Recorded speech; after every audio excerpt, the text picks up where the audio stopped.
Conor McGregor needs to fight Michael Chandler. I'm not exactly sure what kind of games Conor McGregor is playing right now. I hope it's just mind games with Chandler, and I hope he actually will follow through and end up fighting him.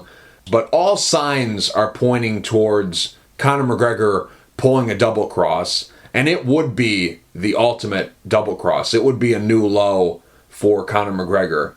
I say this because Dana White recently did an interview with TNT Sports. I'm going to play a clip from that interview, and then we'll come back and talk about it. Here's the clip. But will we see Conor in the UFC next year? Because a lot of our fans absolutely adore him. Yeah, listen, at the end of the day, I say it all the time. Conor is extremely wealthy. He has a lot of different options in his life. When Conor gets that hunger back and really wants to come back and fight, it's all up to him. If you look at what the guy has accomplished in such a short amount of time, and the amount of money that he's made, and the business opportunities that he's taken outside of the octagon, Conor can do whatever the hell Conor wants to do, and good for him. So in that clip, Dana White didn't exactly say Conor wouldn't fight against Michael Chandler, but he didn't exactly say that when Conor does return to the UFC, he'll be fighting against Michael Chandler. He left that open. Now that could be because the interviewer didn't ask him any further questions. He didn't ask him about an opponent. It could very well be that. But this interview kind of, in a roundabout way, confirmed my suspicions that Conor McGregor is looking for a way out. Conor McGregor doesn't want this fight. Now, it's not because Conor McGregor is afraid of Michael Chandler. It's not because Conor McGregor thinks he'll lose if he does fight Michael Chandler. It's nothing like that. I just think that Conor McGregor is coming back for one reason and one reason only, and that's to make history. He wants to come back and win a third title. Now, could that be the welterweight title? Could that be the BMF title? If I had to bet money, he would never fight at 155 again, so that only leaves the welterweight title, and I think that's what he's kind of setting up here. When he agreed to this fight with Michael Chandler, when he agreed to coach opposite Chandler on The Ultimate Fighter, things were different back then. There really wasn't a clear path to a title, but now Leon Edwards and Colby Covington are fighting this week. Then you have Justin Gaethje, who is the BMF champion. He doesn't have a fight right now. So there's opportunity for Conor McGregor to slide into a title fight that wasn't there when he agreed to coach The Ultimate Fighter. Now, that's because the BMF title wasn't in play back then when it was announced that Chandler and Conor McGregor were going to coach The Ultimate Fighter. And then Leon Edwards was getting ready to fight Kamaru Usman for a third time, and then of course there was always this looming match between him and Colby, so there really wasn't a path to a belt for him. Now there is a path, and as much as I want to see Conor McGregor and Michael Chandler fight, one, because I think it's going to be a great fight. I think that this is the right fight to make. Joe Rogan was talking about, Conor McGregor, he's coming off this horrible injury, he needs a tune-up fight. There really aren't any tune-up fights in the UFC. Everyone is very high level. But okay, let's play along for a second. Let's say that there is a tune-up fight. And this is going to sound like I'm putting down Michael Chandler, but I'm not. Chandler would fit the criteria for a tune-up fight. He's a guy coming off of a loss. He's someone who gets hit a lot. And Conor McGregor has very heavy hands, and we've seen Chandler get hit. We've obviously seen him lose fights. We've seen him get knocked out. So Michael Chandler fits the bill of a tune-up fight, even though he's an elite fighter and in the top 5 in the UFC lightweight division.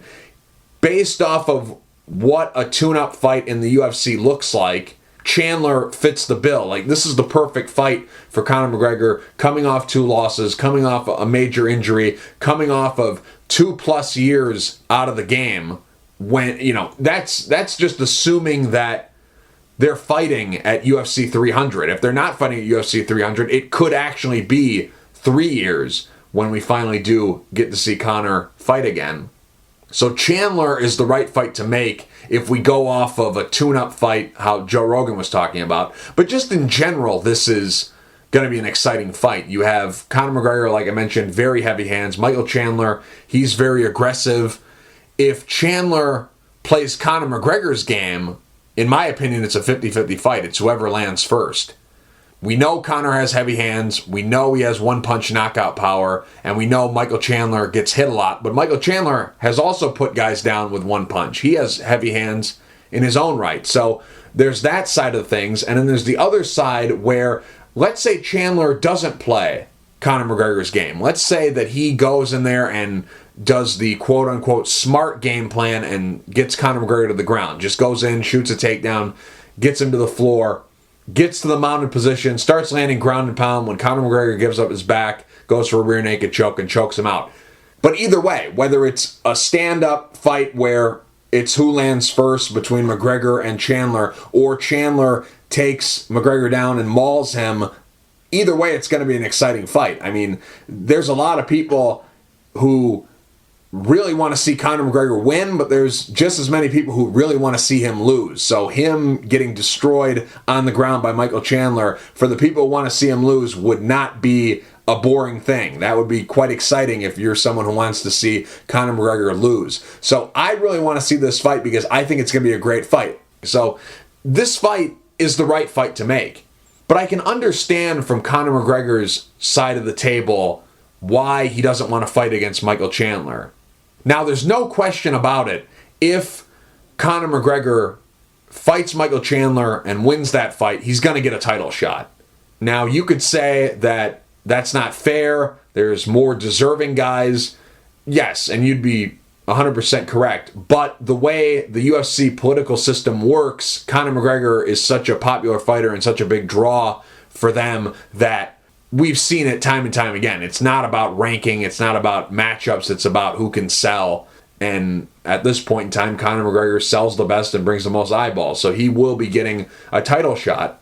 McGregor seeing all these guys getting a title shot and going, hey, what about me? Why do I have to fight and earn a title shot when you're just giving them away? We've seen countless guys get title shots coming off losses.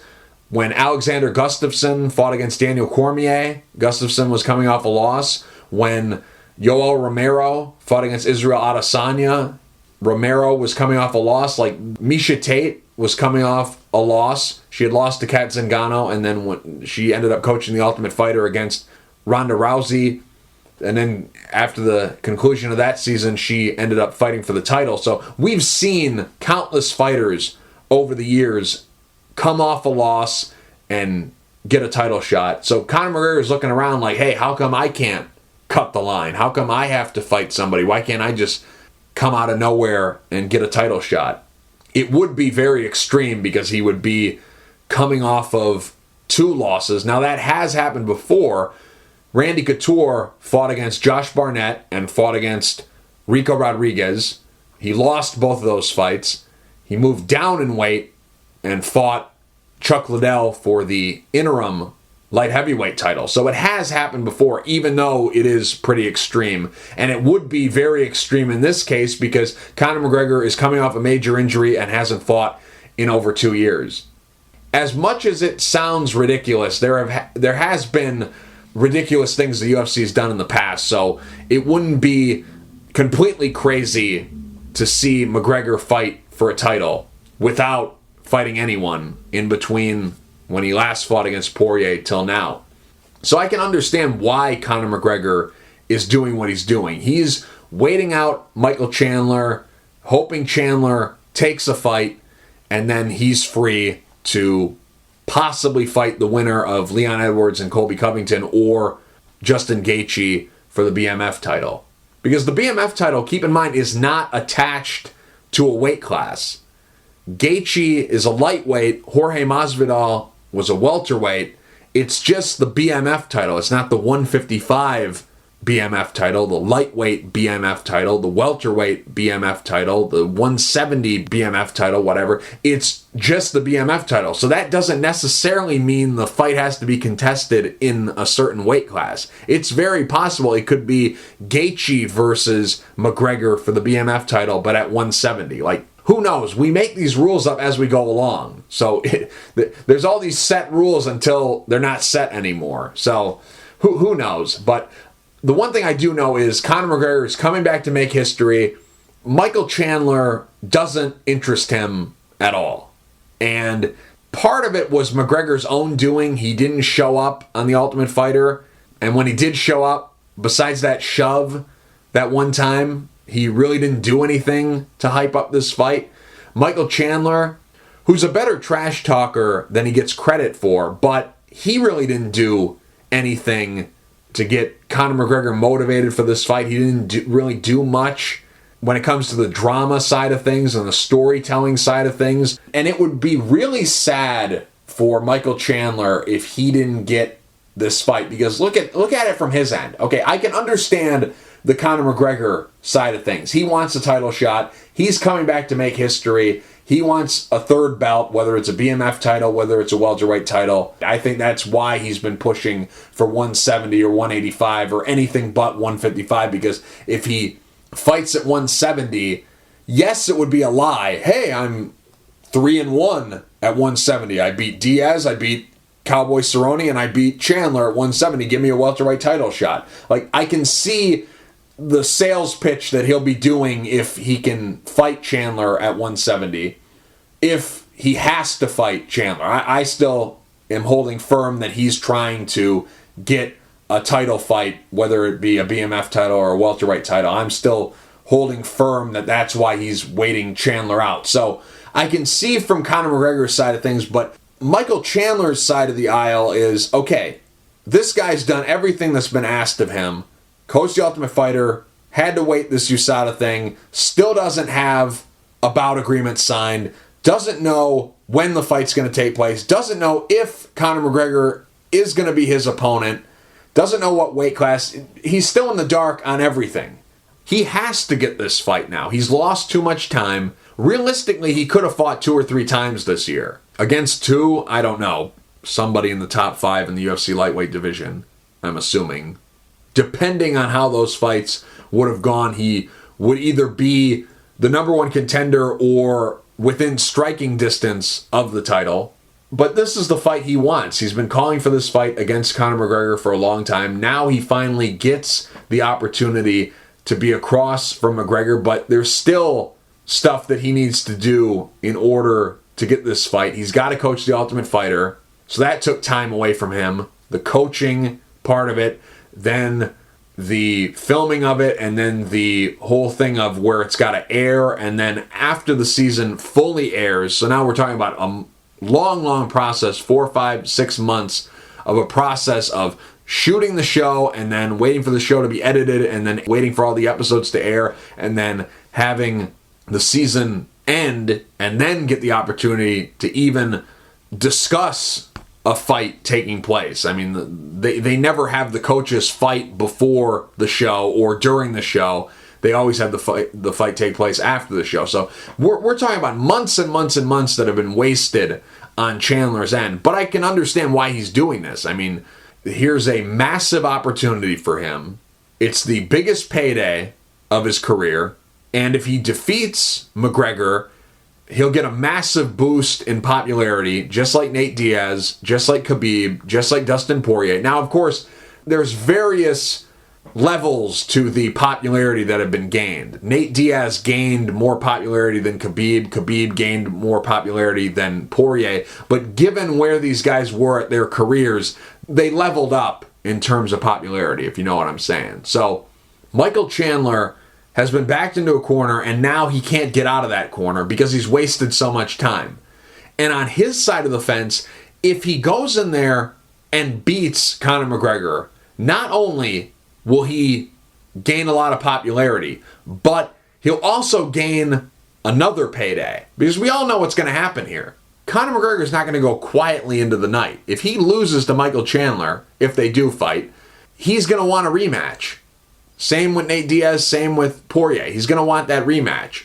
Now, he didn't get the rematch against Khabib, but that was a different scenario. Khabib was the title holder, so it was going to hold up another division, and it was a different situation for the Khabib fight, but for the Poirier fight and the Diaz fight, we're in the same situation. Michael Chandler's not a title holder, so Chandler rematching McGregor immediately would make sense. No one's a title holder, so they won't be holding up a division, so it would make sense. And the UFC would give McGregor that opportunity because he's the biggest draw. He's done a lot for them. He's done a lot for the sport, so let's give him that opportunity. So Michael Chandler has the opportunity to double up massive paydays. Get the first one, defeat McGregor, and then go in for a rematch. And should he win both those fights, he'll be the clear-cut number one contender. He has lost to Poirier, he has lost to Gaethje, but if he beats McGregor twice, he'll have so much more name recognition, and like I mentioned, the political system in the UFC will just take over, and Chandler will get that title shot, and he'll be able to ride off into the sunset. He'll get massive paydays, a massive boost in popularity. He'll get that title shot. Should he win that title fight, the guy is in the twilight of his career. He is getting up there in age. If he gets the title shot against Islam Makhachev or whoever is holding the belt at that point in time and wins that fight, those three fights just ride off into the sunset. He's accomplished everything that he set out to do. He said he was here for a good time, not for a long time, and what better good time could you have than defeating Conor McGregor twice, getting paid a bunch of money, getting a boost in popularity, and getting a title shot and winning the title and then riding off into the sunset. Like, it's the perfect situation for Michael Chandler to be in, but he's got to get the fight against Conor McGregor. If he doesn't get the McGregor fight, it's a horror story. If he gets the McGregor fights and performs well, it's a Cinderella story, and it's one of the best stories that we've seen. Should he complete the mission, get the title fight, win the title, and ride off in the sunset? Like, Chandler's been backed into a corner, and then the biggest corner that he's been backed into, and which is something that no one's been talking about. And okay, let's just say it plays out this way. Let's just say, okay, Conor McGregor agrees to fight Michael Chandler. The bout's signed, and we have a date, a venue, a weight class. We have everything that we need to put the fight together. Then Michael Chandler gets injured, and knock on wood, God forbid Michael Chandler gets injured, but let's say that McGregor does agree to fight against Michael Chandler, and in the training camp, in the lead up to the fight, Michael Chandler gets injured. Conor McGregor is just going to leave him behind the same way he left Rafael dos Anjos and Cole Miller behind. When those guys got injured, they ended up never getting that McGregor fight. McGregor moved on. He went on to bigger, better things, and that's what he'll do. I mean, there's no ifs, ands, or buts about it. If Michael Chandler gets injured and has to go on the sidelines, McGregor is not going to honor the fight. He's going to say, oh, well, I was ready to go. You pulled out of the fight. Too bad. The UFC won't pull the plug on Michael Chandler to a certain level. They're not going to have the guy do everything that he did for them to just say, no, Conor doesn't want this fight, and you know what, we're not going to put you on there. No. The UFC isn't going to pull the plug on him like that.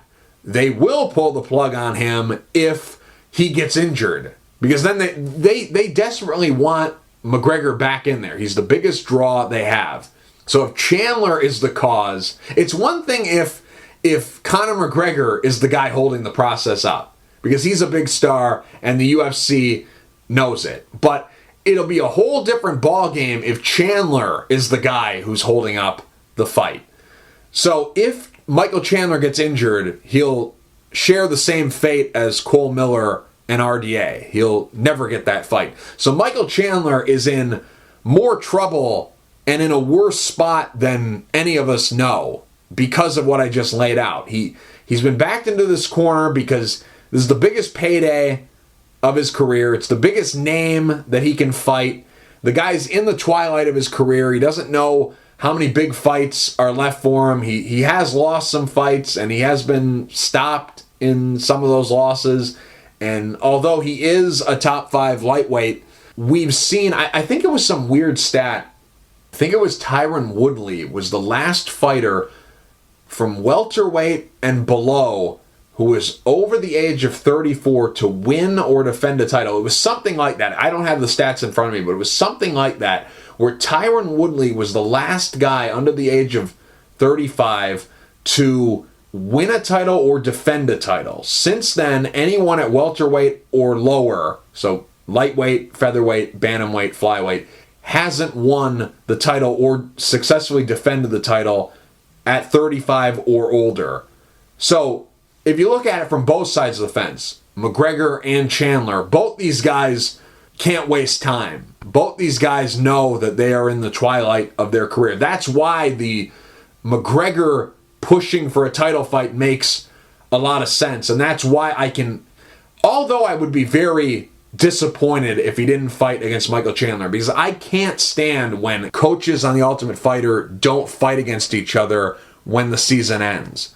I didn't like it on season 2 of The Ultimate Fighter when they had Matt Hughes and Rich Franklin as coaches. Hughes and Franklin are friends, so they weren't going to fight. Originally, the plan was, had Evan Tanner defeated Rich Franklin at UFC 53, it was going to be Hughes versus Evan Tanner. Evan Tanner was the UFC middleweight champion at the time. And then at the end of season 2 of The Ultimate Fighter, they were going to fight for the middleweight title, and Matt Hughes was going to get the opportunity to fight for a second belt and become the double champ. But then, of course, Evan Tanner lost that fight to Rich Franklin, so they ended up just having Hughes and Franklin coach. And then at the end of the season at UFC 56, they would fight, but they would fight in separate bouts. Hughes ended up fighting in a non-title fight against Joe Riggs when Riggs failed to make weight, and Rich Franklin ended up fighting Nate Quarry and giving us one of the greatest knockouts in UFC history. Another example of this is Conor McGregor. Conor McGregor, the last time he coached on The Ultimate Fighter against Uriah Faber, at the end of that season, he didn't fight Uriah Faber. Then there was another season where this happened. Shane Carwin and Roy Nelson, when they coached The Ultimate Fighter, that fight ended up not taking place. Shane Carwin ended up retiring, and the two never fought. Then, of course, there was Brock Lesnar and Junior Dos Santos. So I don't like that. I don't like that at all. Hated it when it was a known fact that Rich Franklin and Matt Hughes weren't going to fight each other at the end of season 2. Hated the last time Conor McGregor coached on The Ultimate Fighter opposite Uriah Faber, because it was a known fact that they weren't going to fight at the end of the season. McGregor was already guaranteed a title shot against Aldo, so I hated that. This would fall under the category of Roy Nelson, Shane Carwin, Brock Lesnar, Junior Dos Santos, then Franklin and Hughes, or McGregor and Faber. This would be more in line with guys who should be fighting against each other. There's no reason they shouldn't be fighting each other. They're not friends. They're in the same weight class or in weight classes that they can fight each other at. Like there's no reason for them not to fight. So this would be more in line with Nelson and Carwin and Lesnar and Dos Santos than the other ones.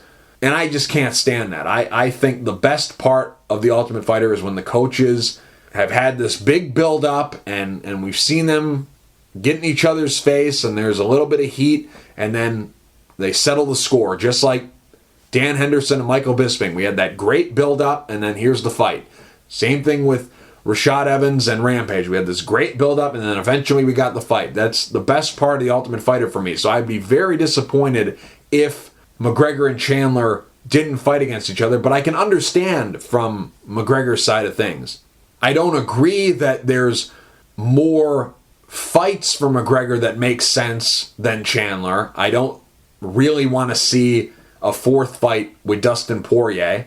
To be honest with you, after the Jake Paul thing, I really don't even want to see Conor McGregor and Nate Diaz 3. If Nate Diaz re-signed with the UFC, I really don't have much interest in that.